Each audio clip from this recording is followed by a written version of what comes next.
Satu lagi wilayah Ukraina di Kurahovo jatuh ke pasukan Rusia. Prajurit dari Brigade Kelima mengibarkan bendera Rusia di atas sebuah sekolah di Kurahovo. Video dipublikasikan militer Donetsk 1 Desember. Unit penyerangan Brigade Kelima, bagian dari kelompok pasukan ke arah Kurahovo, berhasil maju ke Kurahovo. Mereka didukung oleh Brigade Artileri ke-238 dari Tentara Pengawal ke-8 Angkatan Bersenjata Rusia. Setelah persiapan artileri dan serangan drone FPV, 3 prajurit Angkatan Bersenjata Ukraina yang selamat dari serangan Angkatan Bersenjata Rusia menyerah dan jadi tawanan. Karena dikepung, mereka memutuskan untuk tidak melawan serangan Angkatan Bersenjata Rusia. Fase terakhir dari operasi ini adalah pembersihan benteng musuh oleh Brigade Kelima, yang memasang bendera Rusia alih-alih bendera Ukraina di gedung sekolah di Kurahovo. Demikian dilansir akun Telegram Milisi Rakyat DPR. Kenapa Rusia ngotot merebut Kurahovo DPR? Sementara pasukan Ukraina mempertahankannya mati-matian? Kurahovo adalah poros pertahanan Ukraina di wilayah Donetsk. Dengan jatuhnya Kurahovo, membuka jalan bagi pasukan Rusia ke Krasnoarmeysk, Pokrov, pusat logistik utama bagi Kiev, kata Purnawirawan Kolonel Anatoly Matvichuk, seorang pakar militer Rusia dan veteran operasi tempur di Afghanistan dan Suriah dilansir Sputnik. Ia menunjukkan bahwa Kurahovo juga penting bagi Kiev dari sudut pandang ekonomi, karena wilayah pertambangan batu bara setempat saat ini merupakan satu-satunya tempat di bawah kendali Ukraina tempat batu bara kokas diproduksi. Metalurgi Ukraina akan berhenti beroperasi begitu saja dengan hilangnya wilayah pertambangan batu bara ini, karena mereka harus membeli batu bara itu di tempat lain. Katanya, seraya mencatat bahwa mungkin satu-satunya tempat Kiev dapat membeli batu bara kokas, ironisnya, adalah Rusia. Matvichuk memuji keahlian pasukan Rusia yang kini maju menuju Kurahovo dari berbagai arah, memaksa pasukan Ukraina di sana untuk menghadapi pilihan yang tidak menyenangkan, bertahan dan dihancurkan atau melarikan diri untuk menyelamatkan diri, karena mereka tidak punya harapan untuk mempertahankan kota itu.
Militer Ukraina 1 Desember melaporkan 211 kontak senjata terjadi dalam 24 jam terakhir.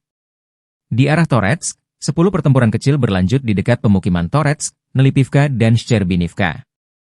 Pasukan pertahanan Ukraina menahan 6 serangan Rusia. Pertempuran sengit terjadi di arah Kurahivka. Tercatat 48 kontak senjata terjadi di sejumlah titik di dekat Sonsivka, Brestki, Zora, Novotmitrivka, Kurahovo, Dachi, Dalny, Katerinivka, Romanivka, Antonivka, Hanivka, Elizavetivka, dan Uspenivka. Saat ini, tentara Ukraina berhasil menggagalkan 37 serangan, 11 bentrokan masih berlangsung, demikian dilansir Staf Umum Angkatan Bersenjata Ukraina.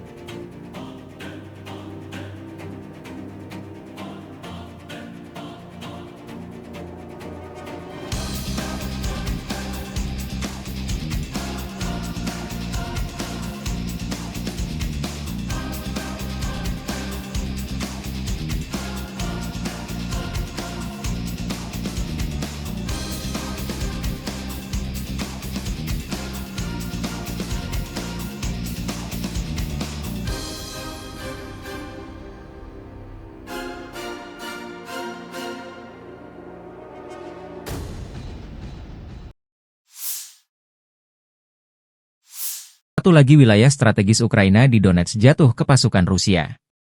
Personil militer kelompok pasukan pusat Angkatan Bersenjata Rusia berbicara tentang pembebasan pemukiman DPR Novoalexeyevka. Personil militer, dengan dukungan kelompok lapis baja, dengan cepat memasuki sabuk hutan dan menghancurkan musuh di benteng.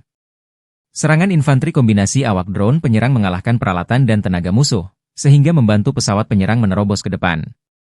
Sebagai hasil dari tindakan aktif dan tegas, personel militer menduduki posisi yang sangat penting dan memasang 3 warna Rusia di daerah berpenduduk. Demikian dilansir militer Rusia 1 Desember.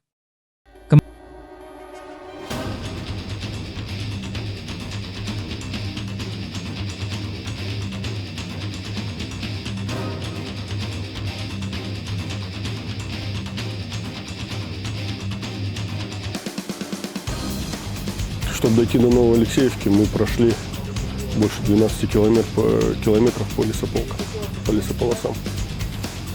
Больше 12 лесополос, наверное, было у нас, прежде чем дойти до Новоалексеевки. Часть и на технике, часть прошли в пешем порядке. Бойцы прошли это в частном порядке. А уже в Новоалексеевку мы заскочили на технике. 2 танка и 2 БМП с десантом. Установили рэп, во-первых. Проверили маршрут, чтобы не заминировано было. И вот только тогда, после этого, подготовка. Ночь планирования, да, и на утро решили заскочить на бронетехнике. Хочу отметить всех и танкистов, кто нам помогал. 2 танка было, экипажа танка 1-2 батальона. И мои бронегруппы, и весь десант, кто туда заскочил. И минометы наши, кто прикрывал, и артиллерию полка, кто прикрывал нас.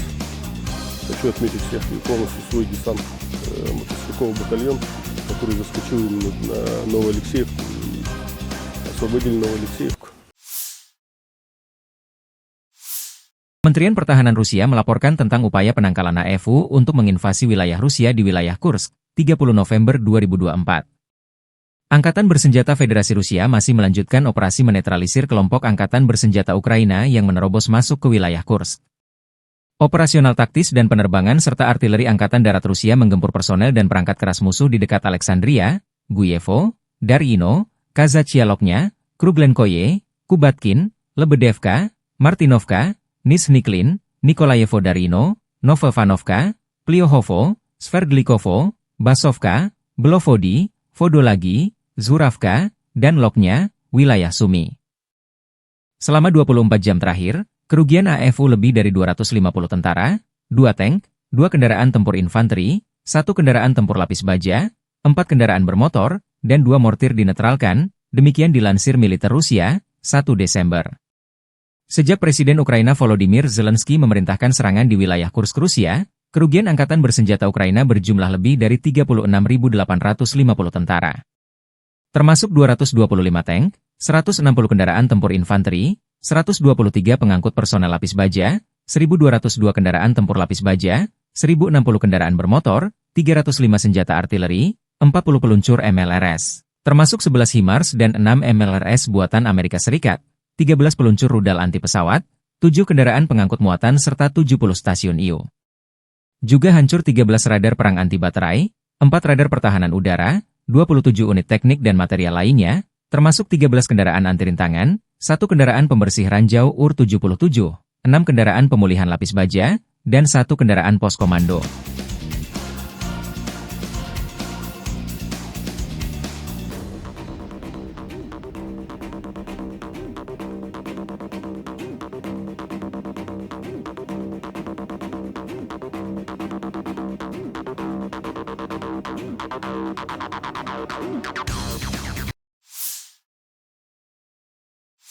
Di wilayah Zaporozhye, pasukan artileri dari kelompok pasukan Dnepr secara aktif menekan sasaran musuh. Untuk pergerakan dan pemilihan posisi yang lebih rahasia, pasukan artileri bekerja terutama di malam hari. Kami kebanyakan bekerja dalam kegelapan, karena drone musuh menjadi aktif. Target utama kami adalah kru UAV musuh dan mortir yang berayun, target di luar perlindungan. Biasanya kami menembakkan 3 peluru untuk menentukan kemana peluru berikutnya akan terbang, lalu 10 atau 15 peluru terbang, kata komandan kendaraan tempur bertanda panggil sport itu. Kru harus mengintai area tersebut terlebih dahulu, memilih posisi, termasuk untuk berguling, dan menyamarkannya. Tindakan tersebut memungkinkan untuk beroperasi senyaman mungkin pada jarak pendek dari garis kontak tempur. Demikian keterangan video peluncur roket ganda pasukan NEP Rusia menggempur posisi dan kru drone angkatan bersenjata Ukraina. В нашем случае тонкость в слаженной, четкой и быстрой работе. Так как мы мобильная артиллерия, нам нужно оперативно занять позиции в машине, выкатиться на позицию, разложиться, навестись и быть готовым к открытию огня. В основном работаем в темное время суток, так как активизировались дроны противника. В дневное время суток, соответственно, артиллерия уязвима для них. Работаем по ночным целям. И основной характер цели у нас это расчеты БПЛА противника, это какие-то его кочующие минометы, то бишь цели вне укрытия. Обычно у нас идет пристрелка 3 снарядами для того, чтобы определить, куда полетят последующие. А дальше летит на убой уже 10-15 снарядов. У нас была операция, в которой мы должны были спугнуть вертолет с прифронтовой посадочной позиции для того, чтобы он, либо уничтожить его сразу, либо, соответственно, чтобы он взлетел, его поразили наши ПЗРК. И насколько я владею информацией, эта операция увенчалась успехом. Sistem peluncuran roket ganda MLRS Angkatan Bersenjata Ukraina jadi sasaran empuk drone Lancet Rusia di garis depan. Zala Aero, produsen drone Lancet militer Rusia merilis kompilasi penghancuran puluhan peluncur roket ganda Ukraina di garis depan. Serangan direkam dengan kamera pengintai objektif memastikan target 100% dieliminir. Paling sering BM-21 Grad dihancurkan. Yang juga diserang adalah RM-70, Vampire, berbagai MLRS kiriman negara-negara NATO. Alasannya sederhana, kekalahan MLRS oleh Lancet seringkali menyebabkan menipisnya amunisi. Demikian dilansir Zala Aero beberapa waktu lalu.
Staf Umum Angkatan Bersenjata Ukraina 1 Desember melaporkan, militer Rusia total kehilangan 742.130 tentara di Ukraina sejak dimulainya invasi skala penuh pada 24 Februari 2022.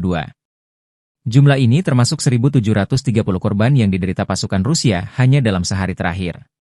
Rusia juga kehilangan 6 tank, 14 sistem artileri, 11 pesawat tanpa awak, 2 kendaraan tempur pengangkut personel dalam 24 jam terakhir.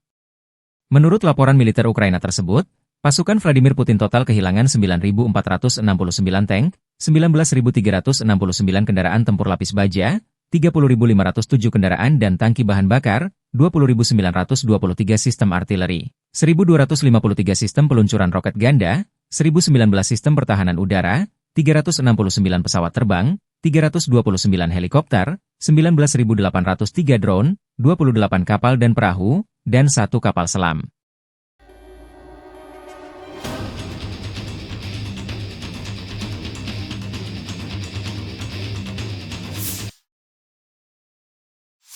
Dari kubu Rusia, pasukan Vladimir Putin menggempur 132 wilayah Ukraina dalam 24 jam terakhir. Penerbangan taktis operasional, kendaraan udara serang nirawak, dan pasukan rudal dan artileri dari kelompok pasukan Rusia melancarkan serangan terhadap infrastruktur lapangan udara militer, objek-objek penting yang menjamin operasi industri pertahanan Ukraina serta melibatkan personel dan perangkat keras militer. Fasilitas pertahanan udara Rusia menembak jatuh 1 rudal jarak jauh berpemandu Neptune, 1 proyektil HIMARS MLRS, dan 45 kendaraan udara nirawak sayap tetap. Secara total, sejak Rusia melancarkan operasi khusus di Ukraina, 649 pesawat, 283 helikopter, 36.958 kendaraan udara nirawak, 586 sistem rudal anti pesawat, 19.572 tank dan kendaraan tempur lapis baja lainnya, 1.497 kendaraan tempur MLRS Angkatan Bersenjata Ukraina dinetralkan. Termasuk 18.748 senjata artileri lapangan dan mortir, dan 28.889 unit kendaraan militer pendukung dinetralisir. Подразделения южной группировки войск улучшили положение по переднему краю, нанесли поражение формированием 23-й, 28-й механизированных, 81-й аэромобильной, 79-й десантно-штурмовой, 10-й горно-штурмовой бригад, 24-го штурмового батальона «Айдар» в районах Предтечина, Константиновки, Дачного, Серебрянки и Звановки. Отражена контратака штурмовой группы 24-й механизированной бригады ВСУ. Потери противника составили до 345 военнослужащих, танк, бронетранспортер М113, бронемашина «Хамви», 2 автомобиля. Уничтожен полевой склад боеприпасов. Подразделения группировки войск центра заняли более выгодные рубежи и позиции. Нанесли поражение живой силе и технике 154-й механизированной, 59-й мотопехотной, 68-й егерской бригады, 38-й бригады морской пехоты, 116-й бригады территориальной обороны ВСУ и 14-й бригады Национальной гвардии Украины в районах Андреевки, Миролюбовки, Шевченко, Гродовки, Новооленовки и Дмитрова.